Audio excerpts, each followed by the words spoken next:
کوئٹہ کے T B sanatorium کے وبائی امراض وارڈ میں کوئٹہ، پشین، چمن اور افغانستان سے کانگو وائرس کے متاثرہ 14 مریضوں کو لایا گیا تھا، جن میں سے 3 مریض دم توڑ گئے جبکہ 11 زیر علاج ہیں۔ ہسپتال انتظامیہ کانگو وائرس سے متاثرہ مریضوں کی تعداد میں اضافے کی وجہ کچھ یوں بتاتے ہیں۔ دمبے یا یہ جو مویشی ہے، جب اس کو ذبح کیا جاتا ہے اور جب اس کی کھال وغیرہ اتاری جاتی ہے تو جب اس دوران ان کو جو کٹ لگ جاتا ہے تو یہ اس کے خون سے جو ہے نا اس انفیکٹڈ جانور کے جو انفیکٹڈ خون ہے وہ اس کے خون سے مل کر اس کو جو ہے نا وائٹ سیٹ جس کو پلیٹلیٹ کہتے ہیں اس کو افیکٹ کرتا ہے۔ کانگو وائرس سے متاثرہ مریضوں میں سے 2 کی حالت تشویشناک بتائی جا رہی ہے۔ مریضوں کے مطابق انہیں تمام سہولیات اور ادویات بروقت فراہم کی جا رہی ہیں۔ قربانی کا گوشت کھانے کے بعد یہ مسئلہ شروع ہوا، پھر اس کے بعد ناک سے خون بھی آنا وہ شروع ہو گیا۔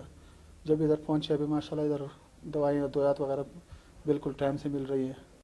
طبی ماہرین کے مطابق صوبے میں کانگو وائرس کا تیزی سے پھیلنا باعث تشویش ہے۔ حفاظتی اقدامات نہ اپنانے کی صورت میں مریضوں کی تعداد میں مزید اضافے کا خدشہ ہے۔ کیمرہ مین خیر محمد بلوچ کے ساتھ ہنا نسیم، کیپٹل ٹی وی، کوئٹہ۔